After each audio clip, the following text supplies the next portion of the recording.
Hi students, இப்போ நம்ம 10th maths chapter 1 exercise 1.2ல first sum பார்க்கலாம். AB கொடுத்திருக்காங்க which of the following are relation from A to B. ஒரு 4 subdivision கொடுத்துட்டு இதுல எந்தது வந்து relation from A to B ன்னு கேக்குறாங்க. சோ வாங்க நம்ம சால்வ் பண்ணலாம். இப்போ A to B னா என்ன சொல்லிருக்கேன்? A cross B கண்டுபிடிக்கணும். A cross B கண்டுபிடிச்சிட்டு அந்த எலிமெண்ட் வந்து இந்த R1, R2, R3, R4 ல இருந்துச்சுனா அது வந்து relation from A to B. So A cross B. Aங்கிறது 1, 2, 3, 7. Bங்கிறது 3, 0, -1, 7. இதுக்கு pair 1, 3, 1, 0, 1, -1, 1, 7, 2, 3, 2, 0, 2, -1, 2, 7, 3, 3, 3, 0, 3, -1, 3, 7, 7, 3, 7, 0, 7, -1, 7, 7. இதுதான் A cross B. இப்போ R1ங்கிறது 2, 1, 7, 1. 2, 1 A cross B ல இருக்கா? இல்ல. 7, 1 A cross B ல இருக்கா? இல்ல. So, it is not a relation from A to B.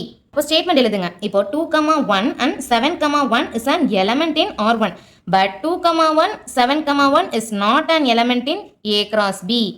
Therefore, R1 is not a relation from A to B.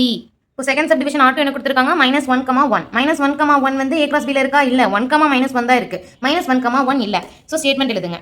-1, 1 is an element in R2, but -1, 1 is not an element in A cross B.